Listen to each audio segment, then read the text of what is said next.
Bon les gars, défaite 3-1 contre l'Italie au Parc des Princes pour le premier match de Nations League. Honnêtement, c'était une catastrophe, c'était calamiteux, c'était mauvais. Monsieur Didier Deschamps, franchement, on se serre la main, merci pour les travaux, mais à un moment donné, il faut prendre la porte exit. À ce qui paraît, le contrat termine en 2026 et après, je pense qu'il ne signera pas d'autres contrats, mais j'espère qu'il va partir avant 2026 parce que là, on a un manque criant, mais de créativité avec le porteur, il se passe rien balle au pied, mais c'était tellement criant ce soir, mais ça l'est depuis l'Euro, ça l'est en fait, mais c'est juste, c'est catastrophique. Honnêtement, collectivement, ce soir, offensivement, mais c'était catastrophique.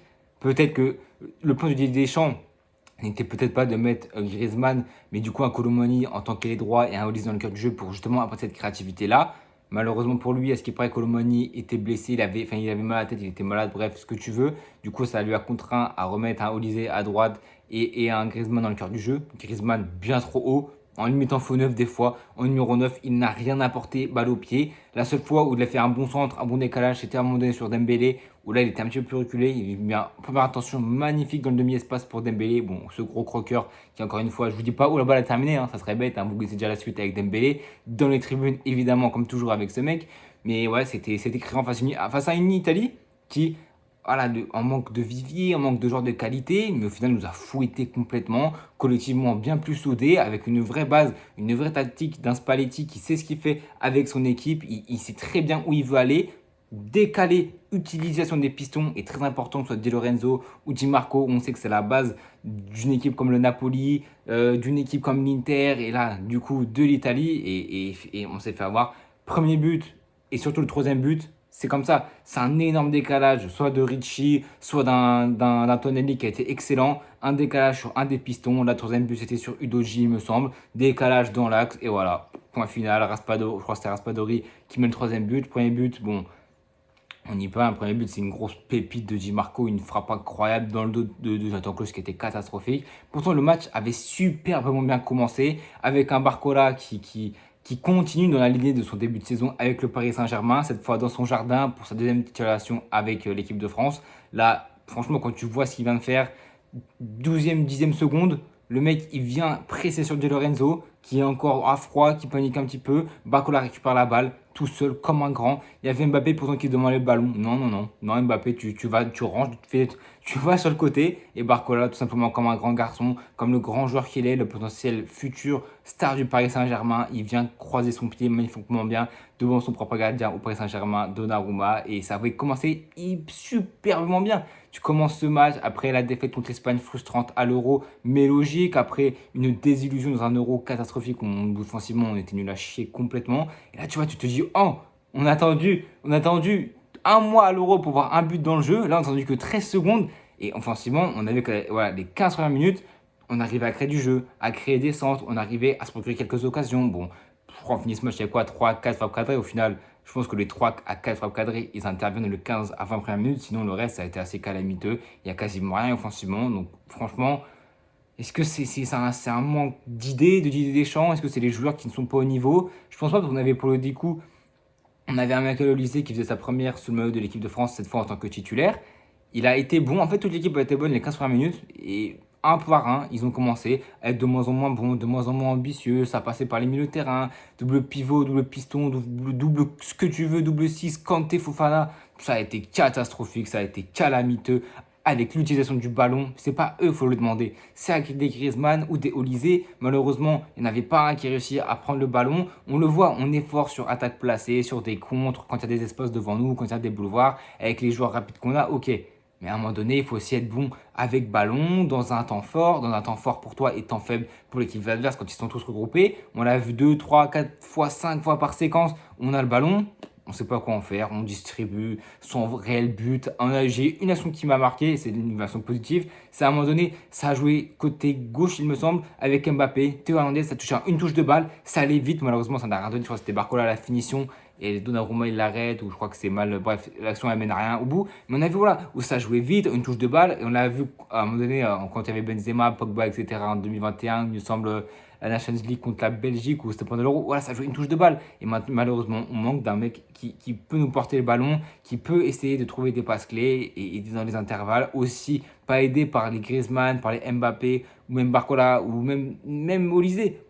Quand tu Foden qui avait le ballon, il n'y avait personne qui demandait, c'était beaucoup trop statique, il n'y avait pas de mouvement, et je pense que là, c'est Didier Deschamps. Après, je sais pas, je suis pas là dans l'entraînement, je suis pas sur la fiche de match, j'en sais rien de ce qu'il dit, mais honnêtement, moi, je pense qu'il faut, voilà, on a passé l'Euro, maintenant on sent qu'il y a une cassure, on sent que pour moi ça doit changer. Deschamps doit partir, Zidane, Henry, je sais pas Henry, évidemment qu'on aimerait tout ça un Zidane dans la tête des Bleus. Je pense que ça nous ferait énormément de bien pour retrouver un peu une allant offensive, tourner la page avec quand même 10 ans que Deschamps est là, il a accompli de grandes choses, mais maintenant je pense que il faut tourner la page et on l'a vu ce soir encore une fois. Ça faisait quoi ça? J'ai vu la sorte, ça faisait 25 ans, il me semble, qu'on n'avait pas pris 3 buts à domicile. Est-ce qu'on se rend compte? On a pris une débâcle 3-1 pour un retour. On enchaîne 2 défaites de suite avec l'équipe de France. Franchement, ça fait peine à voir. On a lundi, c'est contre la Belgique, qui je crois ils ont fait un partout contre Israël, il me semble. Honnêtement, contre la Belgique, je pense que soit du coup on a un sursaut d'orgueil parce que c'est la Belgique, ou soit tout simplement avec la qualité qu'a la Belgique, on va encore perdre parce qu'offensivement, on est mauvais collectivement. On doit compter que sur nos individualités. Et là, c'est Barcola. Mais normalement, c'est pas à Barcola de nous délivrer en 13 secondes.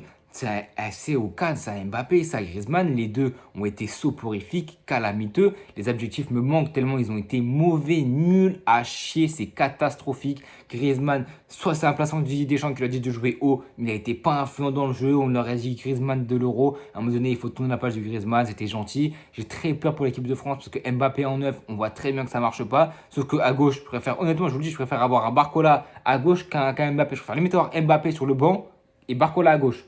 Là, mais en fait, Mbappé en numéro 9, mais j'ai l'impression que ça ne marchera jamais. Avec le Real, ça peut peut-être marcher, mais en équipe de France, on avait besoin d'un Giroud. Malheureusement, Giroud n'a pas toujours été exempt de tout reproche au niveau de ses buts et ses implications, mais c'est un mec qui pèse sur une défense tout un match, qui est chiant à marquer. C'est pas vrai que les grands défenseurs de PL, Van Dijk, il me semble qu'il avait dit que le pire attaquant c'était Giroud, parce que c'est un mec chiant, un mec dur sur l'homme, physique, il est là, il est grand de la tête, c'est trop chiant, et c'est des attaquants comme ça qui sont trop chiants en point de fixation, et on sait que quand on galère un peu, quand on débloque bas, un mec comme Giroud, tu vois, une tête, un centre, une déviation, il était là, et malheureusement avec un Mbappé, il a aucune qualité en tant que numéro 9 pour faire ça, ce qui fait que du coup, on passe sur les côtés, on essaie de passer intérieur, trop de jeux combinés, mais on n'arrive pas parce qu'on a un manque de créativité, on manque de tact, on manque d'une touche de créativité en fait. On manque vraiment d'un mec, même Olysée, après c'est que le début, donc on va pas non plus être assez alarmé, c'est la Champions League, voilà, bon, c'est des traits internationaux la première de cette saison. On va pas non plus s'alarmer, mais bon, quand tu vois qu'offensivement, on est tellement à la peine, et défensivement, ce qui donne force à l'Euro, là, on s'en prend 3 dans la gueule, mais Klose, il a été mais catastrophique, nul à chier. À chaque duel, il s'est fait bouger. Heureusement que Maignan, il sauve son cul à un moment donné sur la tête de Fratesi, parce qu'il a été mais horrible. Mais ce mec n'a rien à foutre en équipe de France. Je sais pas pourquoi Koundé n'était pas titulaire, peut-être qu'il est blessé, peut-être que c'est le Barça qui voulait pas qu'il commence directement en tant que titulaire, mais ça a été nul à chier, ça a été catastrophique, ça a été calamiteux. Vivement que Koundé revienne. Autre côté, Théo Hernandez, ça va, c'était pas passé trop de son côté, mais sinon c'est très très compliqué défensivement. Même Saliba, c'était Saliba, Konaté, ça n'a pas marché. La meilleure charnière, c'est Saliba ou Upamecano. Pourquoi il n'a pas été là? Je sais pas, Upamecano, peut-être qu'il était malade aussi. Je sais pas s'il y a une grippe encore une fois dans l'équipe de France, j'en sais rien de ce qu'il y a. Mais défensivement nul, au milieu de terrain nul à la création, offensivement trop pauvre. Heureusement que Barcola, qui était le meilleur joueur de la France ce soir, a été bon. C'était le seul qui a été un minimum constant du début à la fin. Il a créé du déséquilibre, du danger par ses courses, par la peur qui fait craindre, qui met aux adversaires avec sa qualité d'élimination de toujours une prise à deux et des fois il arrivait à trouver des passes entre les deux joueurs, de trouver du déséquilibre. Donc franchement il était assez bon ce soir, mais sinon ça a été catastrophique. On espère que Chouameni, que Kama, que Rabiot, ils vont vite revenir dans ce milieu de terrain pour apporter de la complémentarité, parce que là j'aime bien Kanté, j'aime Fofana, mais c'est défensif, c'est très bien. Mais là, même quand défensivement à la récupération c'est pas bon, alors offensivement, mais ça a été catastrophique. Le deuxième but je crois que c'est Fratesi, le deuxième but. Mais Fofana, mais tu ne peux pas, dans le cœur du jeu, avoir un vis-à-vis. Il veut la décaler Hernandez, il ne voit pas qu'il y a un joueur devant lui. Il appuie pas sa passe, il n'a pas la vision de jeu, il est trop attentiste, il est trop mou. Il est mou, il est nul. Il n'a rien à faire. Il est nul. Pourtant, il a toujours été bon en équipe de France. Mais là, je ne sais pas ce qu'il a eu. Pas un manque de confiance. Je ne sais pas ce qui s'est passé. Il a été nul. Il n'a pas vu son vis-à-vis. Voilà.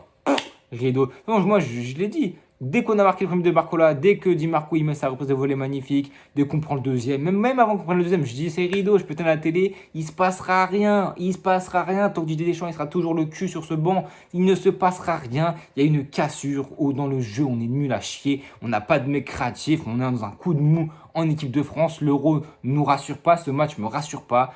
Contre la Belgique, vous allez voir qu'on va encore se prendre une branlée. On va prendre de toute façon, contre la Belgique, moi je dis on perd contre la Belgique. Même si la Belgique c'est notre ennemi historique, donc là je sais qu'il y aura un sursaut d'orgueil.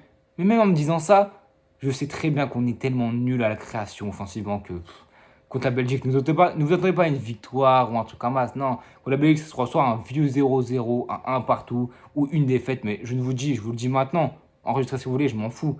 On ne gagnera pas contre la Belgique, point final. En tout cas, les gars, n'hésitez pas à vous abonner, à liker, à partager. Match contre la Belgique, c'est lundi et à bientôt tout le monde.